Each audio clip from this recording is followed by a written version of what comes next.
Hi guys, welcome back to my channel. So sa episode natin ngayon, i-discuss natin kung ano nga ba yung mga options na pwede natin gawin kung sakaling ma-misplace or mawala natin ang ating mga mobile devices. So gagawin natin ito sa Android at sa iPhone. So sundan nyo lang itong short tutorial na ito and I hope makatulong ito sa inyo.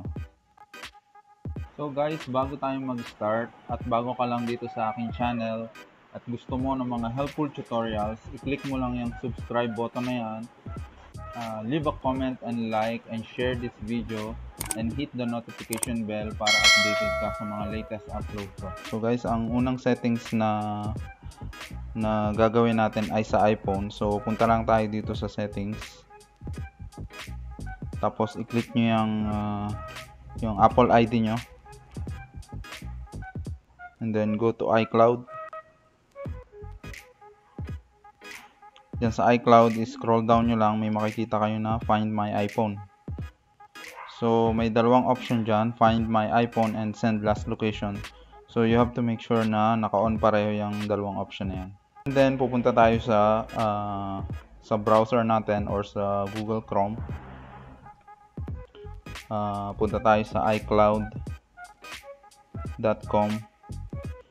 And isa-sign in natin yung ating Apple ID. Then, trust ko lang to.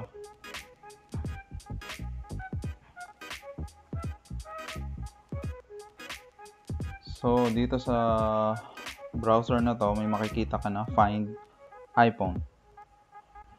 So, i-click mo lang yan.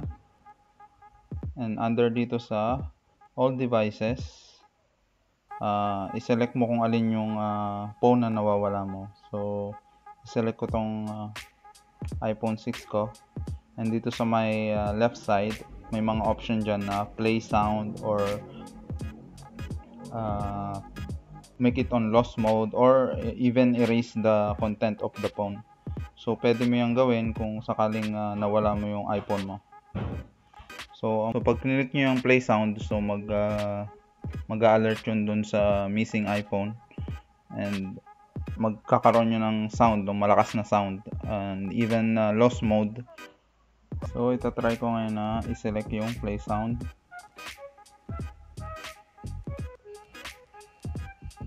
So yan, dun sa iPhone ko, ganito yung lalabas.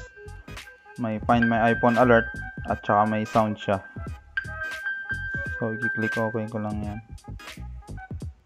And pag sinelect ko naman yung lost mode, ganito yung lalabas doon sa iPhone ko.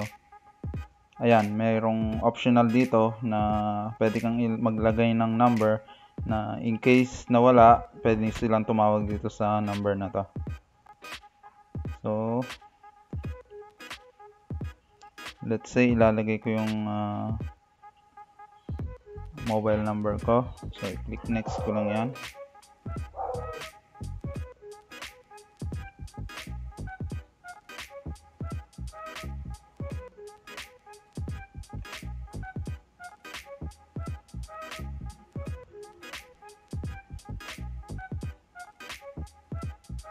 So yan, kapag pinili nyo yung lost mode, ganito yung lalabas dun sa iPhone nyo.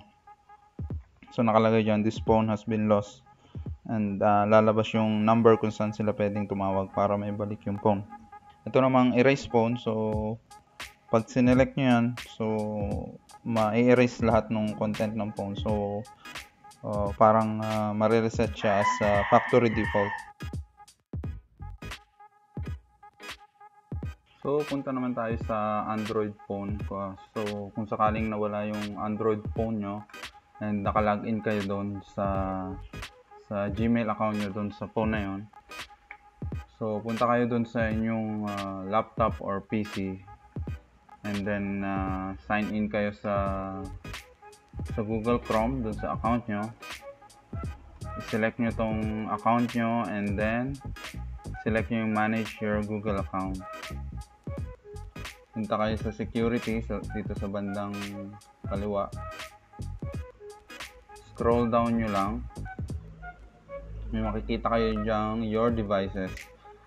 So dito nakalagay lahat yung devices kung saan nag-login kayo ng inyong Gmail account. So, i-click nyo yung find a lost device. And then, let's say, itong Galaxy J5 ko. I-click ko lang yan. And then, dito sa bandang kaliwa, makikita nyo yung status ng missing device nyo. So guys, you have to make sure lang na naka-enable yung location sa inyong mga devices. So, it is a good practice na enable nyo yung location yan. So, in case na mawala yung devices nyo, so makakabalik pa rin kayo or matitrace nyo pa rin siya. So, yan yung Galaxy J5 ko. So, makikita dyan kung ilang minutes siya active and kung anong Wi-Fi yung nakakonect sa kanya at kung ilang percent yung battery life niya. So, may mga option dito sa baba. So, pag kinilik nyo yan, play sounds. So, magpe-play ng sounds ng at least 5 minutes dun sa missing phone nyo. And unless pinatay niya or tinorn off niya yung device, saka lang mag-stop yung sound. So, this is the second option, secure device. So, may option dyan na lock device and sign out of your Google account. So, pag sinelect nyo naman yan, so malalock na yung device and kung ano man yung Google account na naka-sign in doon ay malalog out na. And pwede rin kayo maglagay ng message kung saan pwede kayong tawagan kung sakaling makita yung phone na yun. So, mag-appear yun doon sa phone itself. And then, sa third option, same as the iPhone din naman, pwede nyong i-erase yung device. So, may option din na i-erase nyo yung all content from the device. But may warning lang dyan na kung i-erase nyo talaga, wala na kayong option kundi i-erase yung device, you can't locate it na. So, at least na-erase nyo kung may mga confidential man na content yung missing device nyo, at least na-erase nyo kung wala na talagang chance na malocate pa yung device. So, ang lahat ng option na ito ay magagawa lamang kung ang missing device ay naka-online at may enough battery para gawin yan. So guys, yan, as I showed you, yan yung dalawang option na pwede natin gamitin kung sakaling ma-misplace natin yung ating mobile or mawala yung ating mobile. So, pwede natin gawin yan sa iPhone at sa Android. So, sundan nyo lang yung mga steps na pinakita ko kanina. And I hope na makatulong ito sa inyo kung sakali man na mawala or ma-misplace nyo ang inyong mga mobile devices. So, kung bago ka pa lang dito sa aking channel, please don't forget to like, comment, and subscribe na rin sa aking channel kapag may oras ka. And I hope to see you on my next video. Salamat sa panonood.